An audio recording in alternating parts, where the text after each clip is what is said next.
Tama ba itong figures na sa inyo na 58 billion ang na-release for FAPS as of January 1 to August 31, 2025? Ako na lang ang sasagot sa tanong ko. Ito nga ho ang pag-usapan natin ngayon mga ka-reaction update PH. Dito nga ho, ito nga ho si Mika Swansing hindi ho makasagot dito sa mga katanungan ni Ungab. Mga ka-update, dito kasi mga ka-update lumantad ho na sobrang laki ho pala ng budget ng DPWH. Umaabot ho ng trilyon. Trilyon ho mga ka-update. Samantala, yung mga congressman dyan sa House of the Representatives, kung banat-banatan ho si VP Sara, mga ka-update di ba pumunta ho yan ng Cebu? Pumunta ho siya ng Cebu, tas itong mga tao dyan, dyang mga kongresista dyan, mga ka-update, yung mga representatives yung nila, kung banatan si VP Sara, akala mo ho, hindi normal na taong nagtatrabaho, di ba? Tapos kung makasigaw pa silang isiro budget yang si Sara Duterte, akala mo naman po, malilinis ho sila. Di ba? Heto nga pong si Congressman Ungab, mga ka-update nilitaw niya ho, nilantad niya kung gaano kalalaking pera, gaano kakapal ang budget netong DPWH. Kaya naman mga ka-update, talagang nangingilabot na rin ho etong si Congressman Ungab na nakita niyo naman po. Sa tanong niya, siya na lang ho mismo ang sumasagot. Dahil nga mga ka-update, hindi ho makasagot itong si Swansing sa mga katanungan niya. Tingin ho ng tingin sa kanya mga tauhan na alam naman po nating, alam din nila na may sinisekreto ho silang lumalabas na. Nabubuking na ho kasi yung baho nila mga ka-update na matindi ho ang korupsyon dyan sa DPWH. Kaya mga ka-update, pakinggan ho natin itong naging pakayag ni Congressman Ungab kung paano niya ho gisagin itong si Swansing at ang House of the Representatives. Kaya mga update, simulan na ho natin. Can I get a breakdown of this? Mr. Speaker, What particular programs? particular programs. Would it be specific projects po, as in line item per Specific line item? projects later. Okay. Was the programs lang muna. Like, is it sourced out from strengthening assistance for government infra and social programs? Is it sourced out from support through foreign assisted projects? Is it sourced out from government counterpart or FAPS?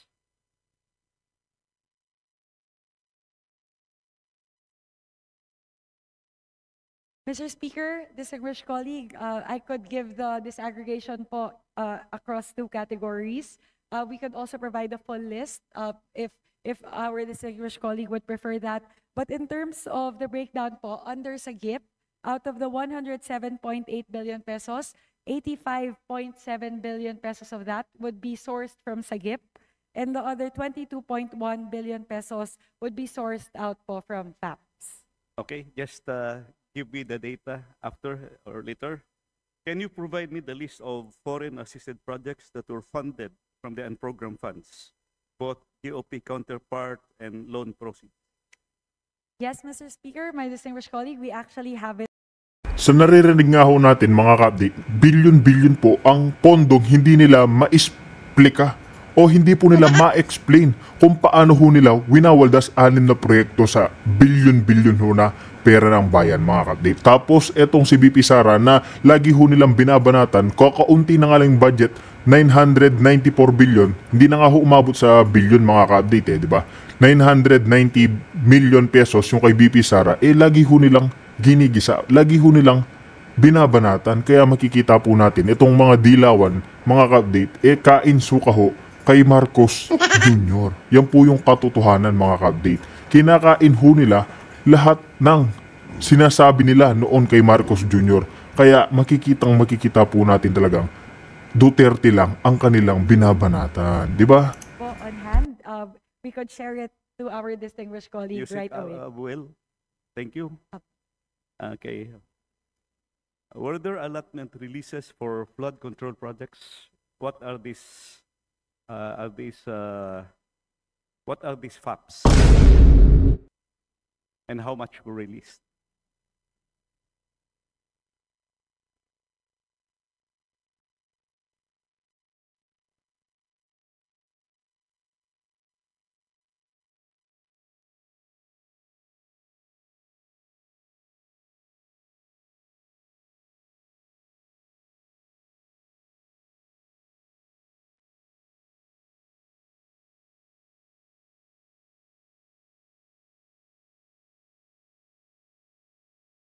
Mr. Speaker, my distinguished colleague, for the 22.1 billion pesos released from FAPS, I could share the breakdown, but there are, Is this for 2024, 2025? for 2024 po, Mr. Speaker, 2024, okay. there are 8 projects po, Okay. totaling 22.1 billion pesos. If our distinguished colleague would prefer, I could say them quickly po, or I could share the copy For as well po. 2024, if I remember it right, I questioned this during the DPWH budget. Those POPs were stricken, were deleted from, so yung unprogram, are these the same projects that were deleted in the program funds for POPs?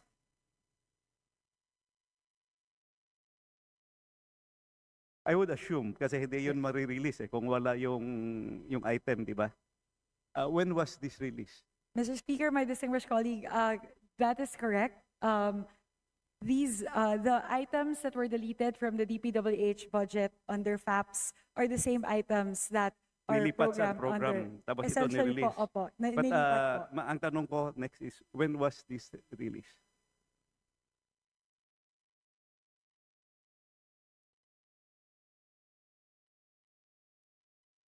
Ang point, anyway, you just, to save time, kasi umaandar yung minuto, just give it to me later. Ang point ko kasi, nadidelay yung mga projects because nilipat sa unprogram yung ang ating foreign assisted, the big projects, right? That is correct po. I'll answer po very quickly, Mr. Speaker, my distinguished colleague, na most of them po were released around February, May of the year 2024. Meron pong dalawa na June at September, pero karamihan po February and May Which ng should have been 2024. released earlier kung nasa program fund siya, di ba? That Okay. is correct, Mr. Speaker, my distinguished colleague. There is a huge amount in 2024 under SAGIP, which will charge again Purpose 1 of the unprogrammed appropriations. What are the specific infra programs and projects that were provided with the release of these funds?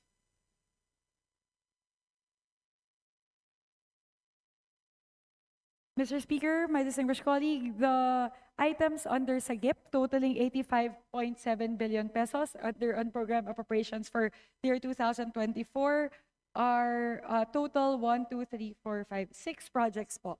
Na yung What are bumubuo these po. 6 projects again, please? The projects po,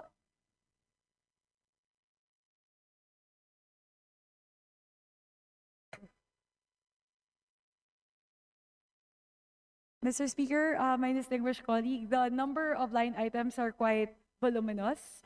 They are spread across 6 line items. However, ano po, it comprises about 29 pages of line Kung items iba'y po. category natin, more or less, ano yung mga bulk allotments?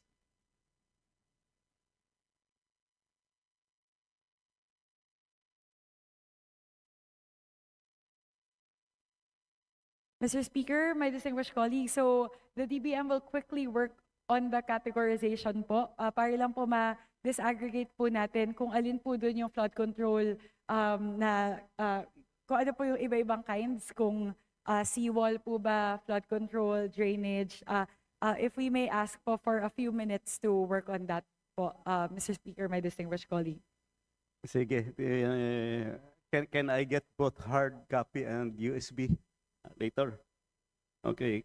How about the allotment releases for the unprogrammed appropriations for 2025?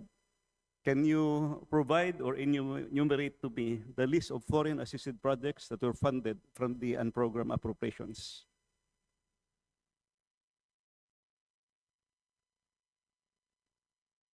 Next question, para masama nyo na sa paghanap. Are these flood control projects?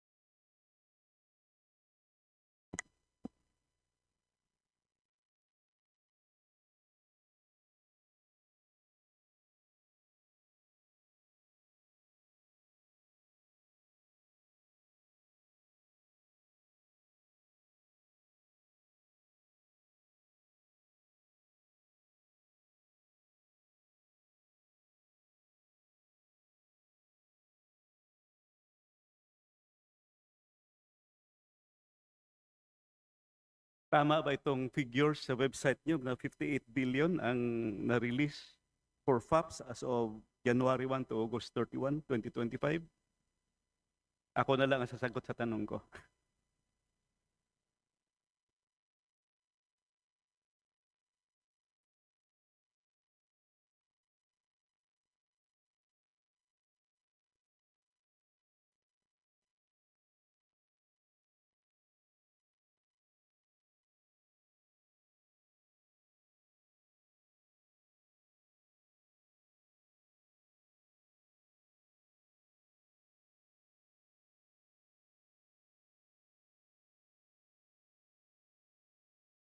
I-request ko na lang, i-submit lahat in a way. Na-enumerate naman yung mga sinabi ko, ano? Paki-submit yung lahat. I'll go to my next question. I need that for my analysis kasi continuing yung question and answer natin sa 2025 at saka 2024. Mukhang walang kamatayan ito, ma'am. Yes, Mr. Speaker, distinguished colleague, our apologies. What we have on hand right now would be just the GOP counterpart of the FAPS component. So 10 billion pesos pa lang po yung hawak namin out of the unprogrammed appropriations released from FAPS. We are still looking for the kung yung loan proceeds component po. But as soon as we have it, we will share it po, Mr. Speaker. Pakibigyan nyo na lang with sa akin distinguished colleague. anyway. Nasabi ko naman lahat yung aking mga kailangan na data. Okay, next question. The 2025 DPWH budget keeps increasing with the releases from the unprogrammed appropriations. Can you confirm this? May additional releases tayo sa 2025 for DPWH, di ba?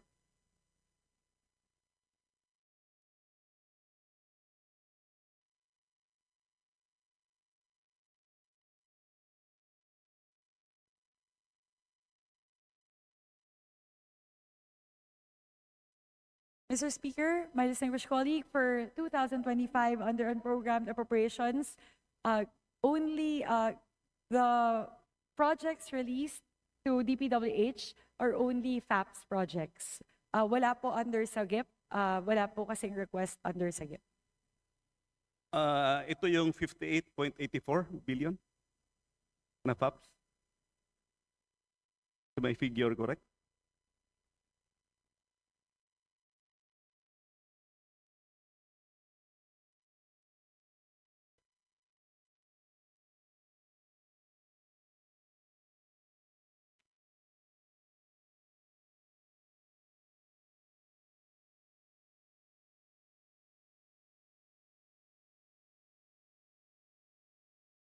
Mr. Speaker, distinguished colleague, yes, we can confirm that. Yun po yun, yung 58.84 billion pesos na nabanggit po kanina, lahat po yun Actually, ay foreign assisted. Yung figures ko galing sa website ninyo. As of August 31, the amount of 58.845 billion was released to DPWH, which was sourced from the 2025 unprogrammed funds. And you confirmed that it's FAPS.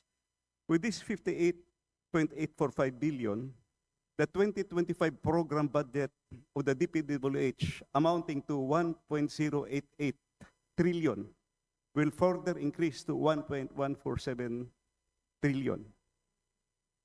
So, yung existing approved natin ng DPWH, dagdagan mo yung release, yun yung bagong total. Umabot natin 1.147 trillion. Can you confirm this? Yes, Mr. Speaker, my distinguished colleague, that Simple is correct. addition. Thank you, Madam. Apa. On the other hand, the amount of 9.84 billion was released to DepEd, which was also sourced out from the 2025 and program appropriations. 9.8 billion released to DepEd from unprogrammed appropriation. Is this correct? Yes, Mr. Speaker, we can confirm that amount, the 8 billion pesos mentioned, was released for ICT initiatives of the Department of Education. Thank you, Madam. With this 9.84 billion release to the 2025 budget of education sector, which has present level of 984.5 trillion, 9 billion, 984 billion na trillion. Hindi tayo nakaabot ng trillion sa DepEd budget eh. Ano, education sector budget to. 984.562 billion. This will subsequently increase to 994 billion. Can you confirm this? The present level of approved program appropriations of DepEd plus the 9.894 billion. Yun yung bagong total. That is correct, Mr. Speaker. It would be the total of what's programmed and unprogrammed And for DepEd. thank you for confirming. Then again, this increases the gap between the DPWH and the education sector. Do you agree that the total budget of DPWH in the 2025 budget, including the unprogrammed appropriations, is now 1.147 trillion against the education sector budget of 994 billion? Agree, Madam? That is correct, Mr. Speaker, my distinguished colleague, and that is something that we want to fix in the 2026 budget. Na we recognize po, I agree po that one of the things that we noticed with the 2025 budget is that the education sector Was overtaken. but essentially po more were funneled towards infrastructure rather than education. But in the 2026 budget po, we commit that we want this to be an education budget. So the budget for education will Mr. Speaker, the budget of the Office of the Vice President had suffered so much reductions in 2024 and in 2025. Drastic reductions.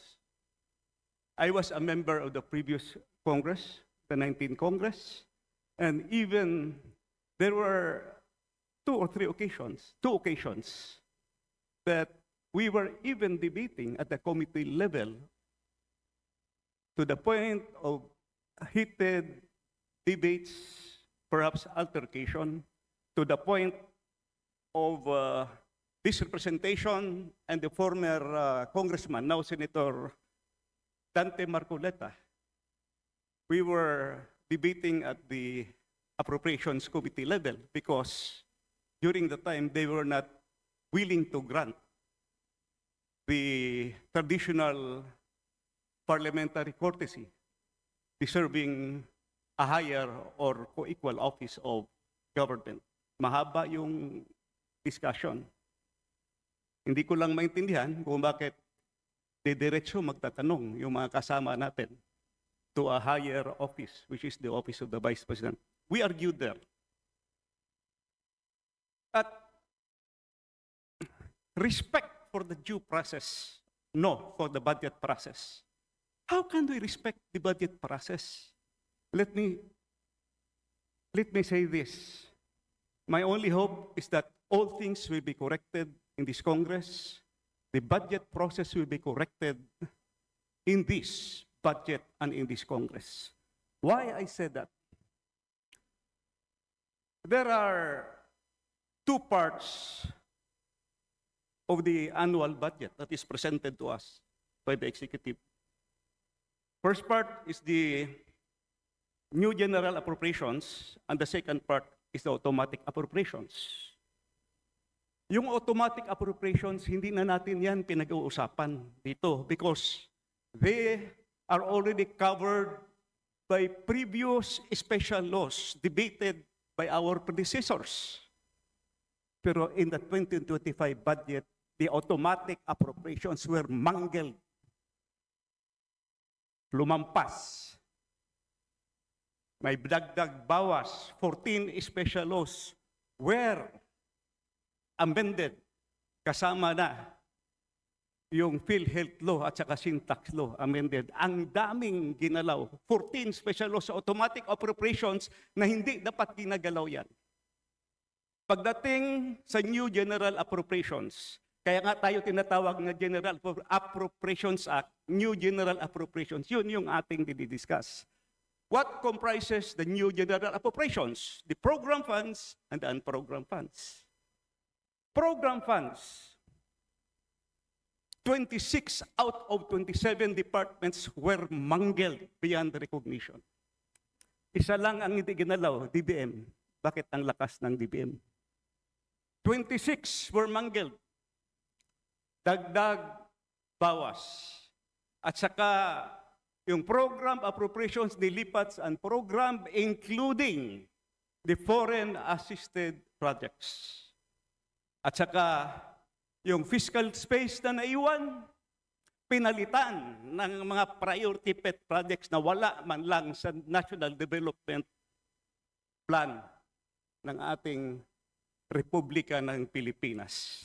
Pet projects inserted. That's why in this rostrum, I said last August 4, the 2025 budget is the most corrupt budget ever passed by this Congress and perhaps by the entire Philippine history. Ginalaw, program appropriations, and program appropriations may ongoing releases pa. Alam niyo kung anong worry ko? For us, legislators, even the executive, must consider that the number one priority of the Constitution says that education will be given the priority and the highest budget year per year. Sa 2025 budget, nahabol ng DPWH ang total infrastructure budget. Kahit ano pang sasabihin nila at binago yung composition, still malaki pa rin ang infrastructure budget kaysa education sector. And they are still releasing from unprogrammed funds. Mas lalong lumaki yung gap between infrastructure and education. Ladies and gentlemen of this House, it is our duty, it is our obligation to keep track, mabantayan yung budget because education is the number one priority of the Republic of the Philippines. Iniwan na ng budget ng infrastructure, highly questionable pa kasi yung mga releases ang malalaki, flood control projects. Where can we get respect from that? Ladies and gentlemen of this House, my personal, yes, OBP, what I am saying is the budget process. How will we get respect? That's why the chairman, Madam, the Appropriations Committee